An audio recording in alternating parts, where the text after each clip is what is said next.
It's a funny thing, the way silence can change. For 40 years, the silence in my house was a comfortable, welcome thing. It was the quiet hum of the refrigerator, the gentle ticking of the grandfather clock my husband Richard bought on our 20th anniversary, the soft sigh of the house settling at night. It was peace. But after my son Todd and his wife Megan left that Tuesday afternoon, the silence became something else. It turned sharp. It had edges. It was the sound of a verdict being delivered, a door being slammed shut on a life I thought I knew. They had staged what they called an intervention. I think a better word for it would have been an ambush. They sat me down in my own living room, on the floral sofa that I'd had reupholstered just last year. Todd sat in his father's old leather armchair, a place he had no right to be, and Megan perched on the ottoman, her knees practically touching mine, radiating an aura of cloying, counterfeit sympathy. The air was thick with it. Todd cleared his throat, the sound unnaturally loud in the quiet room. He had a folder on his lap. A folder, as if this were a business transaction. He began by saying how much they loved me. That's always how it starts, isn't it? The preamble of love right before the knife goes in. He said they were worried, deeply worried, about my driving. Megan chimed in, her voice dripping with the kind of saccharine concern that sets your teeth on edge. She recounted a list of my supposed driving infractions. Last week, she said, I had apparently taken a turn too wide coming out of the grocery store parking lot. The week before, Todd claimed he'd seen me hesitate for a dangerously long time at a stop sign, and the real kicker, the one they delivered with the gravity of a capital crime, was that I had tapped the recycling bin while backing out of my own driveway 2 months ago. The bin, I should add, was perfectly fine. I, on the other hand, was apparently a menace to society. I sat there and listened, my hands folded neatly in my lap. I let them talk. I watched my son, my only child, a man whose scraped knees I had bandaged, whose first car I had helped him buy, a man I had loved with every fiber of my being, look at me with a practiced, pitiful expression that I knew. I just knew. He had rehearsed with his wife in the car on the way over. It was a performance, and the star of the show, the real object of their concern, wasn't me. It was parked in the garage. It was my late husband's 1965 Shelby Cobra, Richard's baby, a shimmering sapphire blue masterpiece of American muscle. It was more than a car. It was our history. It was the cross-country trip we took the year we were married. It was the Sunday drives with the top down, the wind whipping through my hair. It was the scent of leather and gasoline, and Richard's cologne. When he passed away 5 years ago, one of the last things he'd said to me, his voice a dry whisper, was, "Take care of our girl Bev." He meant the car. Megan, her part of the script recited, reached out and placed her hand on my arm. Her touch felt like a spider. "Beverly," she said, using my first name in that way, that's meant to sound familiar, but just feels disrespectful. "We think it's time. For everyone's safety, we need to take your keys." And then Todd, my son, slid a pristine white envelope across the coffee table. It was a sterile, impersonal thing. It landed with a soft little poof next to a book on rose gardening. "My keys," he explained, "were to go inside, all of them. The key to my sensible sedan that I used for errands, and the key to the Cobra. Their plan," he laid out with the cold precision of a corporate takeover, "was to sell the Cobra. The sedan, they would graciously allow me to keep, parked in the driveway as a symbol of a freedom I no longer possessed. The money from the Cobra," he said, "would be put into a special account.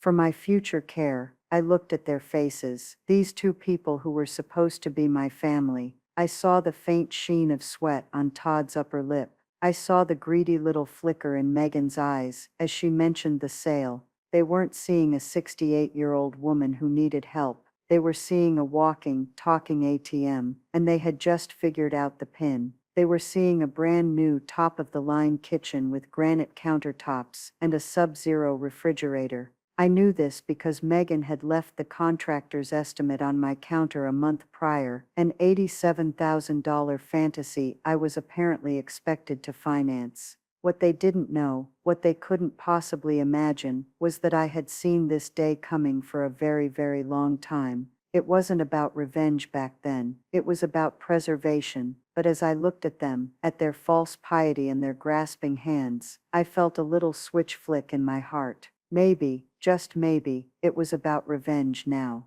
I let a single perfect tear roll down my cheek. I let my lower lip tremble. I played the part they had cast me in. The confused, frightened, elderly mother. I reached for the envelope with a shaky hand, picked up my keys from the hook by the door, and dropped them inside. The jangle they made sounded like the closing of a cage. Todd's shoulders relaxed in relief. Megan's smile was triumphant. They had won. They had neutralized the threat. They had secured their kitchen, or so they thought. They hugged me, their embraces quick and brittle, and then they were gone, leaving me alone in the sudden sharp silence of my house, the white envelope a tombstone on my coffee table. The beautiful classic car they were already mentally selling was indeed in the garage, but it was a flawless, perfect, and utterly worthless replica. Their plan was about to hit a roadblock the size of Arizona, and I was the one who had built it. After the front door clicked shut, I stood there for a long time, just listening. The silence wasn't peaceful anymore. It was mocking. It hummed with the ghosts of their words.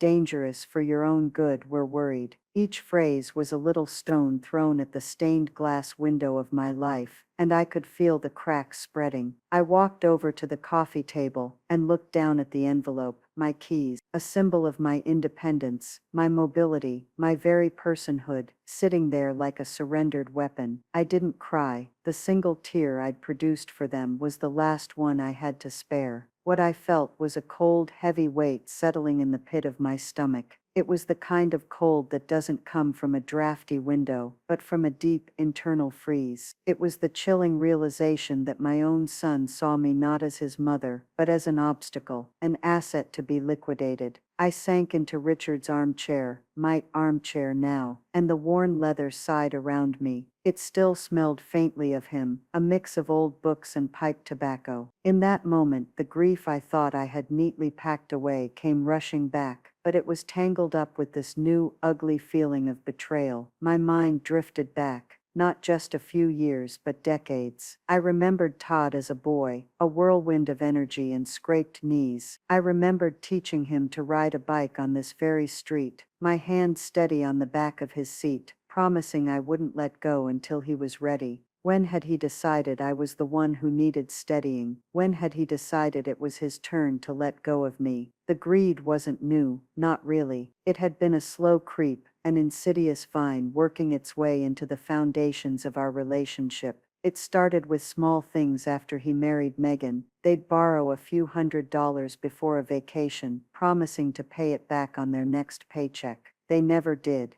They'd come for Sunday dinner, and Megan would admire a piece of my jewelry a little too pointedly, or ask what I planned to do with all this space in my big empty house. They were testing the waters, seeing how much they could take, how much I would give. My mistake, I see now, was in my silence. I thought keeping the peace was the most important thing, a promise I'd made to Richard, in a way. He had always been the bridge between my more practical nature and Todd's dreamy entitlement. Be patient with him, Bev, Richard would say. He just needs to find his feet. But his feet seemed permanently planted in my wallet. The day of Richard's funeral, after the service, we were all back at the house. People were mingling, sharing quiet memories. I was standing by the fireplace, numb, just trying to breathe. When Megan walked up to me, she put a hand on my shoulder, her face a mask of sorrow. She said, "I'm so sorry for your loss, Beverly." And then, in the very next breath, her eyes flicked towards the garage. "That car of Richard's," she'd murmured, her voice dropping to a conspiratorial whisper. "A classic like that must be worth a fortune. Have you ever had it appraised?" The question hit me like a physical blow. My husband wasn't even cold, and she was calculating the value of his most prized possession. I think that was the moment the first seed of real distrust was planted.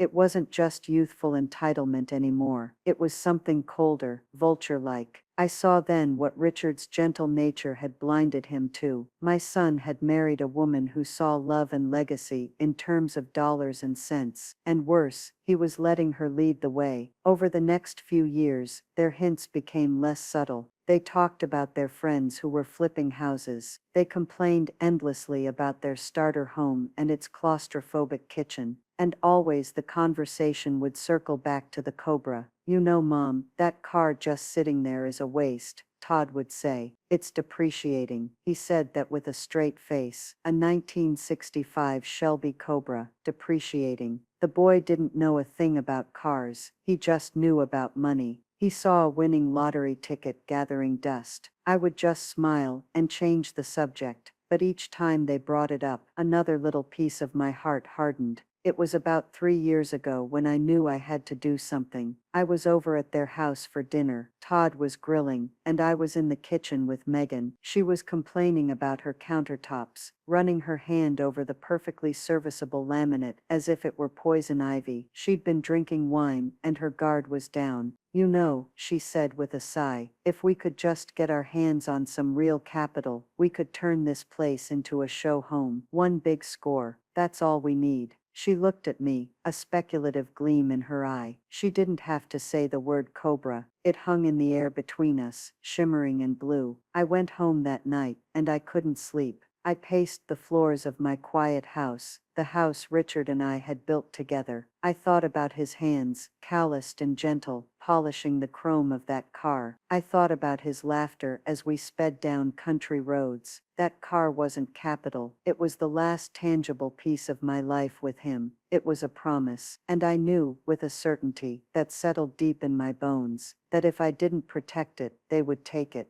They wouldn't even see it as theft. They would see it as their due, as a sensible financial decision. They would convince themselves it was for my own good. That was the night the real planning began. It started as a defensive measure. How could I protect Richard's girl from their grasping hands? The first catalyst for action came a week later. I was cleaning out a drawer in the guest room where they sometimes stayed, and I found it, a folded-up piece of paper tucked inside a magazine. It was a printout. A quote from a high-end kitchen designer, custom cabinetry, Italian marble, a wolf range, a sub-zero refrigerator. The grand total at the bottom was breathtaking, $87,450. I just stood there, holding that paper. It was the proof, the smoking gun. All their talk of concern and safety was a lie. This was their dream, and they had already decided how I was going to pay for it. The betrayal was so profound, so absolute, it was almost clarifying. The hurt and the sadness burned away, and what was left was cold, hard resolve. The question was no longer if I should act, but how. I put the estimate in a file folder, a little piece of evidence for a trial only I knew was coming. I picked up the phone and called my best friend Carol. Carol and I had been friends since our sons were in kindergarten together. She was a widow too, and she understood things no one else could. I didn't tell her everything, not then. I just said, Carol, I need your advice. It's about Todd and Megan. She listened patiently as I talked around the edges of the problem, about their financial expectations, their sense of entitlement. Carol is a pragmatist. Beverly, she said, her voice full of the no-nonsense warmth I treasured. They're adults. You don't owe them a living. Richard worked his whole life so you would be comfortable, not so they could have a fancy kitchen. Her words were like a splash of cold water. She was right.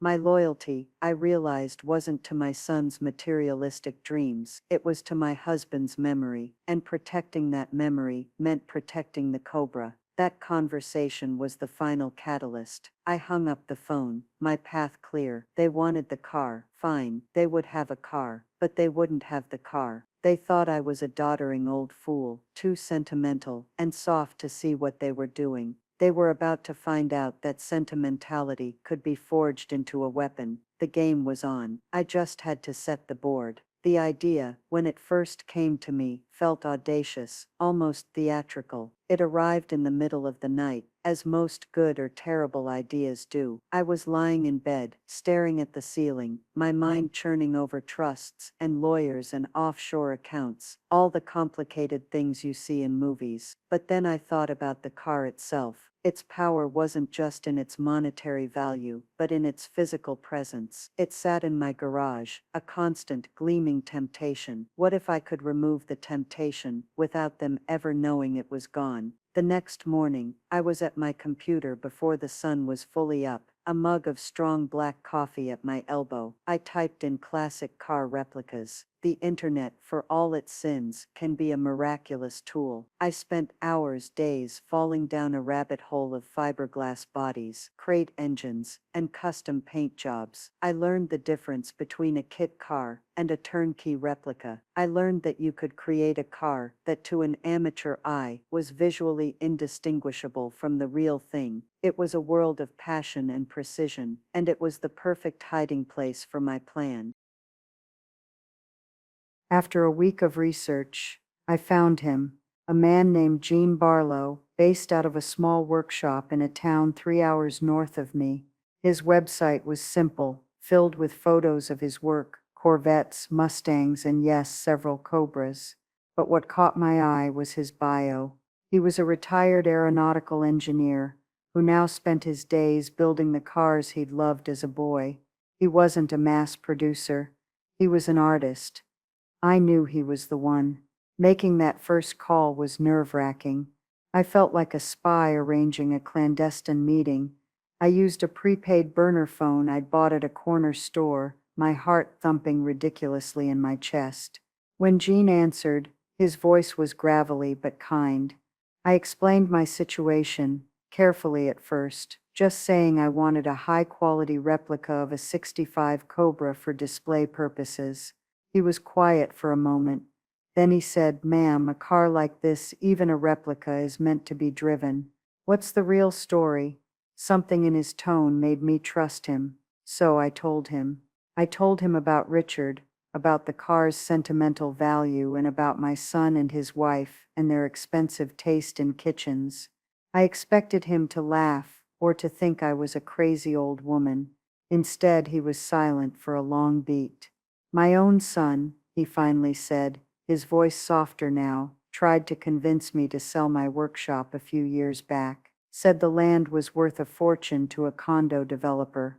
Some kids, they see legacies as liabilities. He understood. He didn't just see a client, he saw a kindred spirit.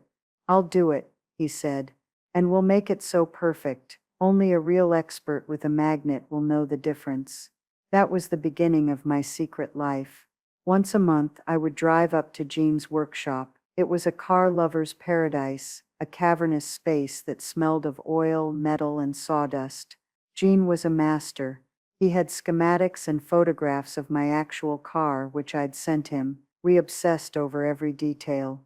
The exact shade of sapphire blue, a custom mix he called Richard's blue, the precise stitching on the leather seats, the Smith's gauges on the dashboard. He even found a way to artificially age the chrome just slightly, so it didn't look too new, too perfect. He was my co-conspirator, my secret weapon.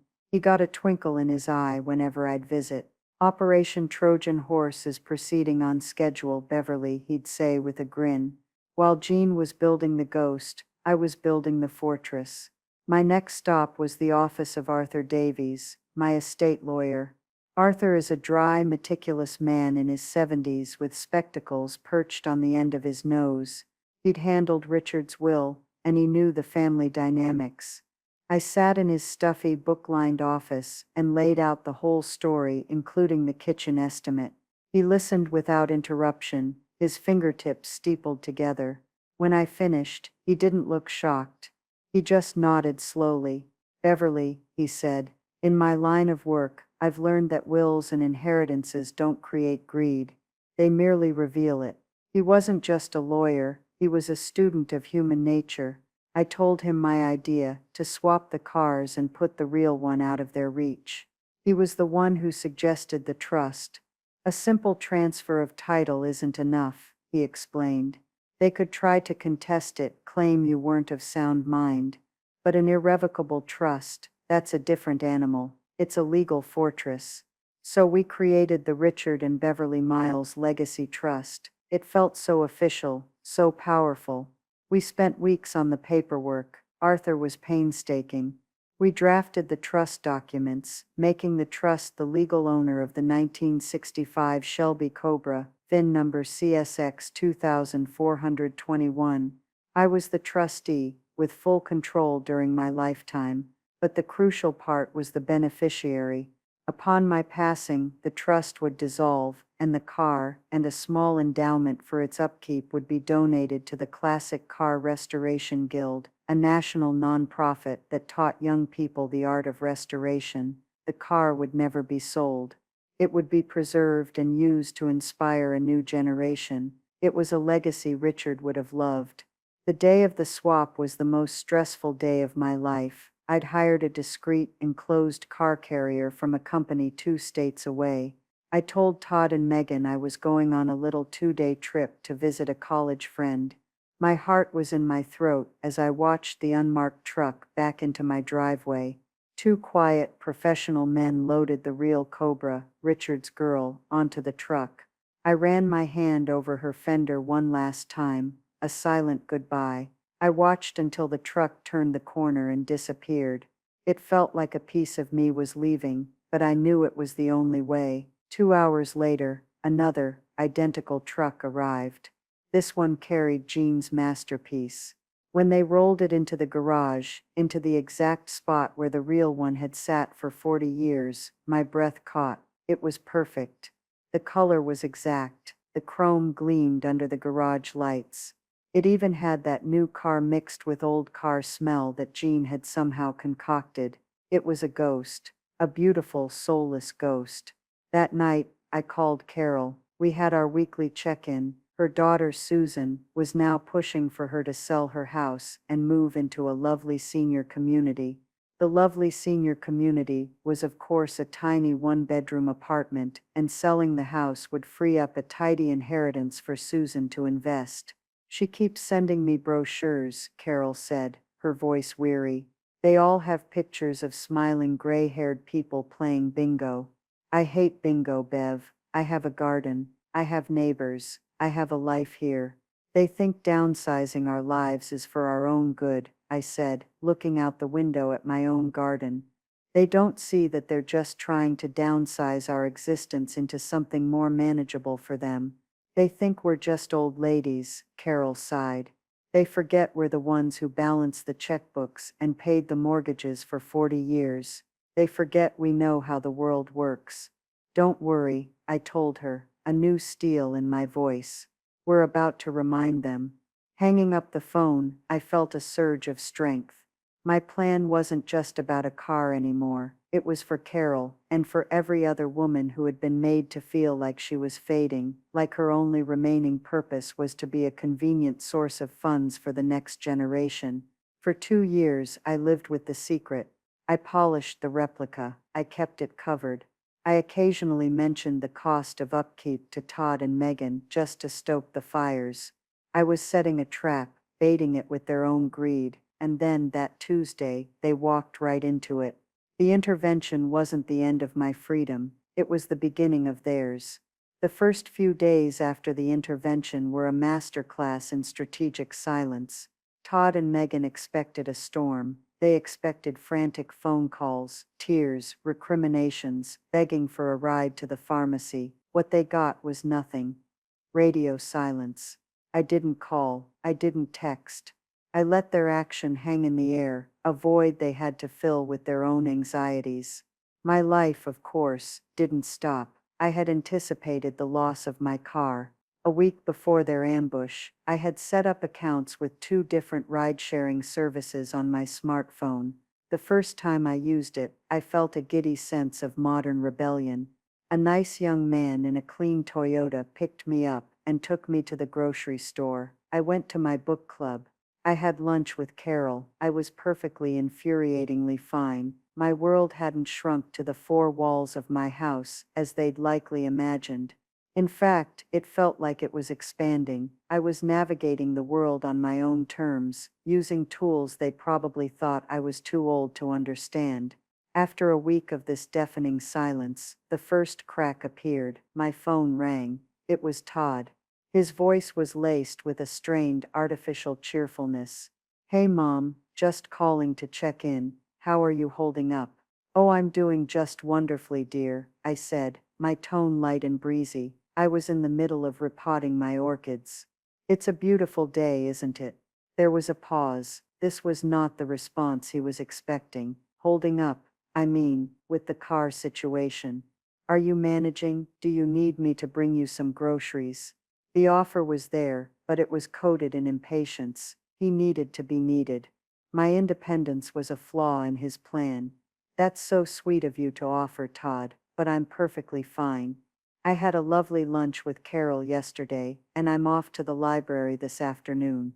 It's all quite manageable." "The library? How are you getting to the library?" he asked, a sharp edge to his voice. "Oh, you know," I said vaguely. "There are services for these things now. It's all very efficient." I could almost hear the gears grinding in his head. He couldn't compute it. The frail, helpless mother he had created in his mind didn't exist. He had taken away my keys, but he hadn't taken away my agency. He coughed, changing the subject. "Well, that's good. Listen, the real reason I'm calling is about the Cobra. Megan and we've found a very reputable broker. A specialist in high-end classics. His name is Mr. Peterson, and he's agreed to come by on Saturday to do a full appraisal." "An appraisal?" I asked, feigning confusion. "Yes, Mom," he said, his condescending tone returning full force, "to determine its value. So we can sell it and get that money put away for you. For your care. It's the responsible thing to do." My care. The phrase was starting to sound more and more like my kitchen. I let out a soft, resigned sigh. "Oh, well, if you think that's what's best, dear. Saturday is fine. I'll make sure the garage is accessible." "Great," he said, relieved to be back on solid ground, back in control. "He'll be there at 10. We'll handle everything." I hung up the phone and smiled. The curtain was about to go up on Act 2. On Saturday morning, I was up early. I made myself a pot of tea and sat at my kitchen table, which has a clear view of the driveway and the garage. At precisely 9:55 a.m., Todd's oversized SUV pulled up. He and Megan got out, dressed in what I could only describe as rich people casual.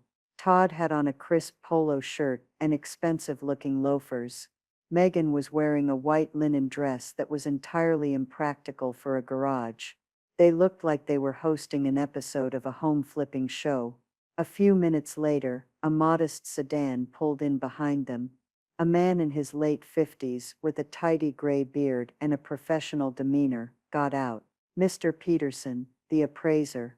Todd greeted him with an overly enthusiastic handshake, clapping him on the back like they were old friends. Megan smiled her brightest, most charming smile. I watched as Todd pressed the button on the garage door opener he'd taken from me. The door rumbled upwards, revealing the car. Jean's masterpiece. It sat there gleaming under the fluorescent lights, a vision in sapphire blue. From my kitchen window it was breathtaking. I had to give Jean credit. The car looked like $1,000,000. Or more accurately, the $250,000 Todd and Megan were likely imagining. I saw the appraiser, Mr. Peterson, stop and let out a low whistle. Todd puffed out his chest. Megan practically vibrated with smug satisfaction. They led him towards the car, Todd chattering away about its history, a history he was largely inventing, filled with talk of all original parts and meticulous upkeep. I sipped my tea and watched the silent movie unfold. I saw Mr. Peterson walk a slow, deliberate circle around the car. He nodded politely as Todd spoke, then he knelt, peering at the tires, running a hand along the side pipes. He pulled a small pocket-sized magnet from his jacket. I saw him touch it discreetly to the front fender. I knew what would happen. It wouldn't stick. The body was fiberglass, not the original aluminum. I saw a flicker of something cross Mr. Peterson's face, a professional poker face, but his eyes narrowed just a fraction. He then moved to the front of the car. Todd, beaming, opened the hood. Mr. Peterson leaned in. Even from 50 feet away, I could see the exact moment the illusion shattered for him. He was expecting to see a legendary Ford 427 V8 engine, a raw, powerful beast of a motor. What he was looking at was a brand new, perfectly fine, but utterly standard Ford crate engine. It was the automotive equivalent of opening a Fabergé egg and finding a plastic chick inside. The rest of the appraisal was short. Mr. Peterson's posture changed. He became more brisk, more clinical. He took a few notes on his clipboard. He closed the hood gently. I saw him speaking to Todd, his expression calm and neutral.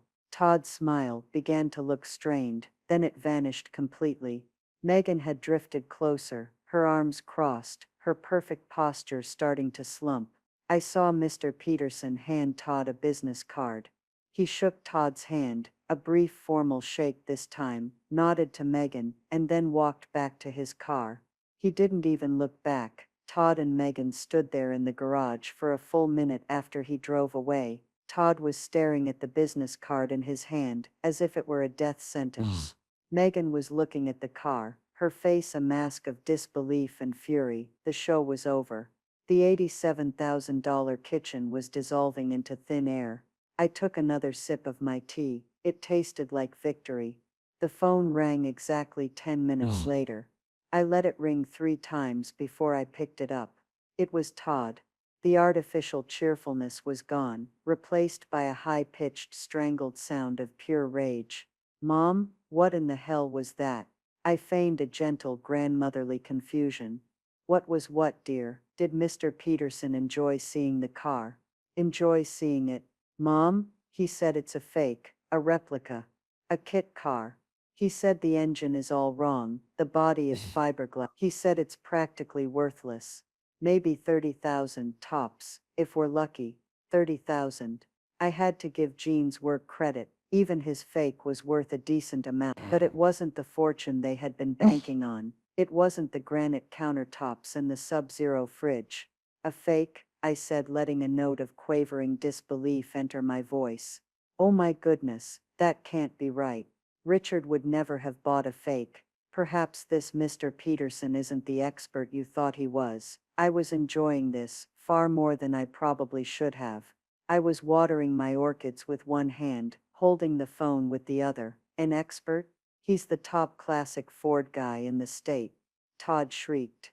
He knew the VIN number was wrong before he even looked it up. He said the real CSX 2421 is a famous car, and this isn't it. "Where is it, Mom? Where is Dad's real car?" The mask was completely off. The pretense of caring for me, of managing my affairs for my own good, had evaporated in the face of their financial disappointment. This was no longer about my safety. It was a treasure hunt, and I was the uncooperative map. "The real car," I said, my voice trembling ever so slightly. "Todd, what are you talking about? That is the real car. It's been in that garage for 40 years. Don't play dumb with me," he yelled. I could hear Megan in the background, her voice a furious hiss. "We know you've done something. Did you sell it? Did someone scam you? You're not well, Mom. Your memory, it's failing. We should have seen this coming." Ah, there it was. The next step in their strategy. If I wasn't a danger behind the wheel, then I was mentally incompetent. It was the only way their narrative could still work. "We're coming over," he said, his voice dropping to a low, threatening growl, "and we are going to get to the bottom of this. We will find that car." "That might not be a good idea right now, Todd. I'm feeling a bit overwhelmed," I said softly. "We don't care. We're doing this for your own good," he yelled, and slammed down the phone. I hung up and took a deep, steadying breath. The game had changed. They were no longer trying to trick me. They were going to try to break me, but they were making a classic mistake. They were escalating, getting loud, making threats. They were reacting with pure emotion. I, on the other hand, was calm. I had a plan, and I had allies they knew nothing about. My next call was to Carol. Phase 2 is complete, I said, unable to keep the smile out of my voice. I told her the whole story of the appraiser. She let out a hoot of laughter. Oh, Beverly, that's brilliant. I wish I could have been a fly on the wall. Her laughter faded and her voice grew serious. Be careful, though. They sound like they're getting desperate. Desperate people do stupid things. I know, I said, but they've shown their hand. Everyone is about to see them for who they really are. My prediction came true faster than I expected. That afternoon, I got a call from my niece, Sarah, Todd's cousin. Her voice was hesitant. Aunt Beverly, it's Sarah. I just had the weirdest call from Todd.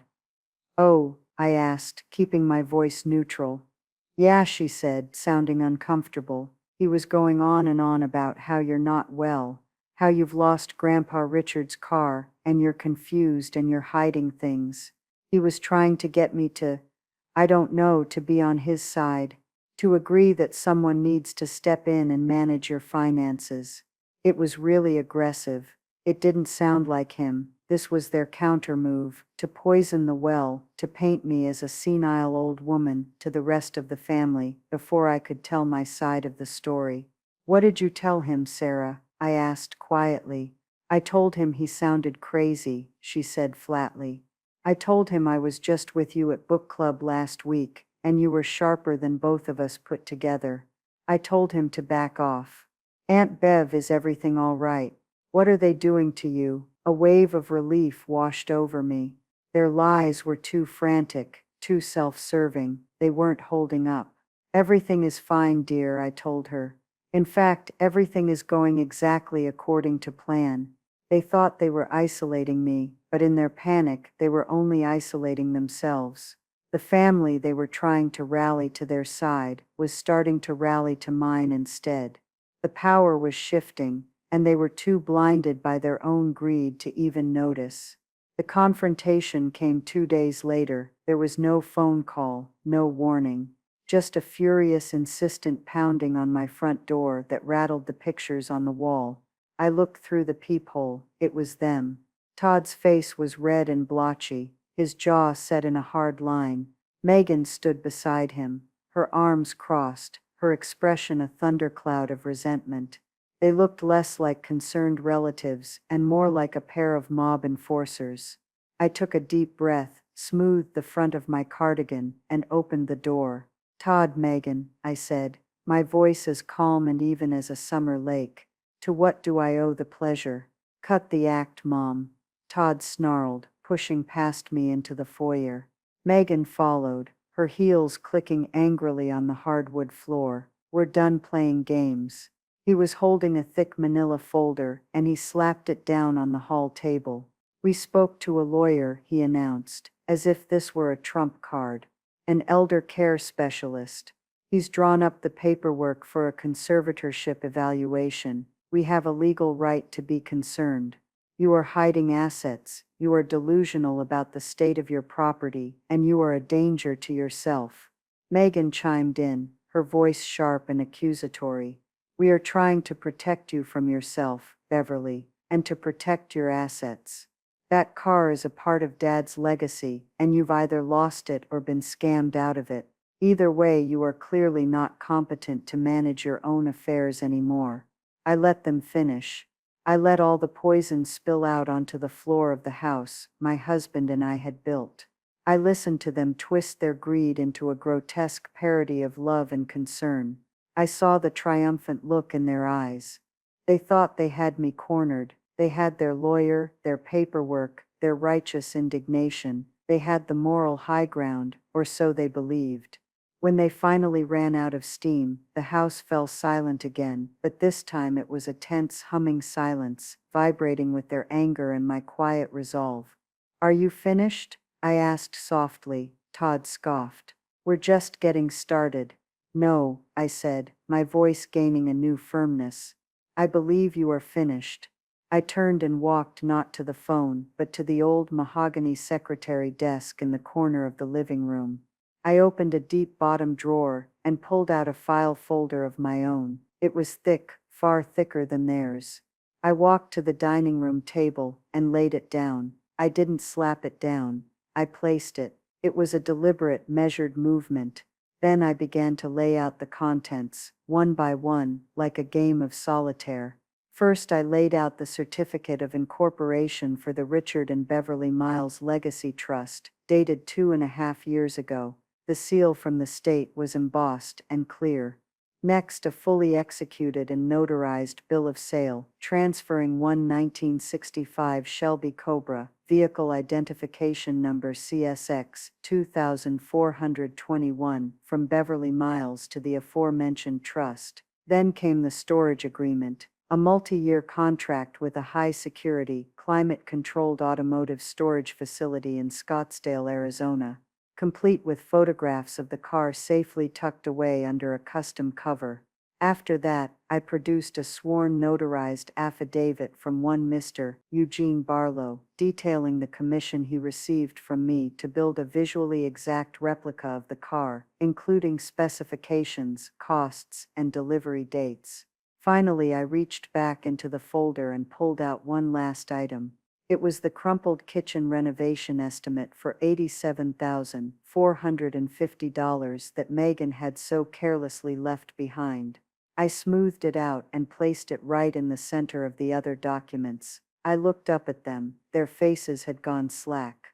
The color had drained from Todd's cheeks, leaving his skin a pasty gray. Megan's mouth was hanging slightly open. They looked like statues. "The car you wanted to sell for your kitchen," I said, my voice devoid of any emotion except a cold, hard clarity, "has not been in that garage for over 2 years. The car you had appraised on Saturday is a fiberglass shell with a crate motor. It's a very pretty, very expensive decoy." I tapped the trust document with my finger. "Richard's car, the real car, is legally the property of an irrevocable trust. I am the trustee, so I control it for the rest of my life. But you are not the beneficiaries. Neither of you." I let that sink in. "Upon my death, the trust stipulates that the Cobra, along with a significant endowment for its perpetual care, will be donated to a non-profit foundation that restores classic cars. It will be preserved. It will be honored. It will never ever be sold to fund a kitchen renovation." I slid the crumpled estimate towards them. "As for my future care and your deep concern for my well-being, I think this document right here tells the real story. The only person's care you were concerned with was your own." The silence in the room was absolute. It was the silence of a checkmate, the silence of a trap sprung. They had walked in with a folder full of threats, so sure of their power, so convinced of my weakness. And with a few pieces of paper, I had dismantled their entire world. They had no leverage. They had no car. They had no moral high ground. All they had was the ugly truth of their own intentions, laid bare on my dining room table. Megan looked at Todd, her eyes wide with a mixture of horror and accusation. He couldn't meet her gaze. He just stared at the papers, his illusion of control, of inheritance, of easy money, shattering into a million pieces. The charade was over. I let them stand there in the wreckage for a long moment. Todd finally looked up at me, his eyes pleading. "Mom, we didn't." He couldn't even form a sentence. The glib, confident man who had lectured me about my safety was gone, replaced by a stammering boy who'd been caught with his hand in the cookie jar. Megan found her voice first, and it was laced with venom. "You tricked us," she hissed. "You've been planning this all along. You're a manipulative, cruel old woman." "No, Megan," I said, my voice still quiet. "I'm not cruel. I'm a fast learner. You taught me that in this family, you have to read the fine print. You taught me that I needed to protect my husband's memory from his own son. That's a lesson a mother should never have to learn." I walked to the front door and opened it wide. "I think it's time for you to leave my house." They didn't move. They just stared at me, their faces a mixture of shock and fury. "Leave," I said again, my voice like a chip of ice. The locks will be changed within the hour. The numbers for the 2 cell phones I pay for will be disconnected by tonight. My lawyer has already been instructed to handle any and all future communications from you or your legal counsel. We have nothing more to say to each other." Todd took a step towards me. "Mom, you can't just cut us off. I'm your son." "My son," I replied, looking him straight in the eye, "would have been worried about my heart, not my assets. My son would have treasured his father's memory, not tried to sell it for a new stove. I'm not sure who you are anymore, Todd, but you are not welcome in this house." That was what finally broke him. He flinched as if I'd slapped him. He turned without another word and walked out the door. Megan gave me one last look of pure unadulterated hatred, and then followed him. I closed the door behind them, and for the first time in 5 years I turned the deadbolt. The solid, satisfying thud echoed in the hallway. It wasn't the sound of a cage door closing, it was the sound of one opening. The silence that descended on the house this time was different yet again. It was clean, it was pure, it was the sound of peace. The first thing I did was pick up my phone and block their numbers. Then I called a locksmith. Then I made myself another cup of tea and sat in my armchair, and for the first time since the intervention, I felt the tension in my shoulders begin to dissolve. It was over. The fallout came in waves, reported to me by a network of concerned family and friends. My niece Sarah called a week later. She'd received a frantic, tearful call from Todd, who tried to spin a wild tale about how I'd been scammed by a slick lawyer and a con artist car builder. Sarah, bless her practical heart, had simply asked him, "So you're not getting a new kitchen then?" The line apparently went silent. Carol heard from a mutual friend that Todd and Megan were having spectacular screaming fights. Their united front, built on a foundation of shared greed, couldn't withstand the pressure of their failure. The $87,000 dream had become a debt of resentment between them. The loans they had likely taken out in anticipation of their windfall were now just loans, with payments coming due. Their beautiful plan had crashed and burned, and they were left pointing fingers at each other in the wreckage. About a month later, I decided to take a trip. I booked a flight to Phoenix and a hotel in Scottsdale. I took a taxi to the discreet, unassuming building that housed the storage facility. The manager, a quiet man who knew me only as the trustee for the Miles Legacy Trust, led me back into the climate-controlled cavern. There, under a soft parachute cloth cover, was Richard's girl. He helped me pull back the cover, and there she was, the real one. The sapphire blue paint seemed to have a depth the replica could never achieve. The chrome had the soft patina of age and love. I ran my hand over the warm leather of the driver's seat. It smelled of history, of Richard, of us. I slid into the seat, my hands resting on the wooden steering wheel. I didn't have the keys. They were in a safe deposit box back home, and I hadn't planned on driving her. I didn't need to. Just sitting there, in the quiet, cool air of that concrete vault, was enough. I had kept my promise. She was safe. I haven't seen Todd or Megan since that day. I've reclaimed my life from the edges where they tried to push me. I have lunch with Carol and my other friends. I travel. I've taken up watercolor painting. My house is no longer silent. It's filled with music and the laughter of friends and family who love me for who I am, not for what I have. My niece Sarah and her children come for Sunday dinner now. My life is full. They thought that because I was getting older, I was getting weaker. They mistook my patience for passivity, my kindness for frailty. They forgot that a long life gives you 2 things in abundance, memories and wisdom, and they never imagined I would use one to protect the other. It was never about the money, and in the end it wasn't even about the car. It was about respect. The respect they weren't willing to give, I was forced to demand. Their plan to sell my dangerous car was about to hit a major roadblock, and that roadblock was me. I guess you could say I finally took back the keys to my own life. Thank you for listening to my story. It's important for us to remember that our value doesn't diminish with age. Sometimes our greatest strengths are the ones we've spent a lifetime quietly building. I'd love to hear your own stories in the comments below. Have you ever had to stand up for yourself in a way that surprised everyone, including you? Your experiences give strength to others, so please share them. And if you found some value in my story, please give this video a like and subscribe to the channel for more stories of everyday people finding their power. Thank you for being here with me today.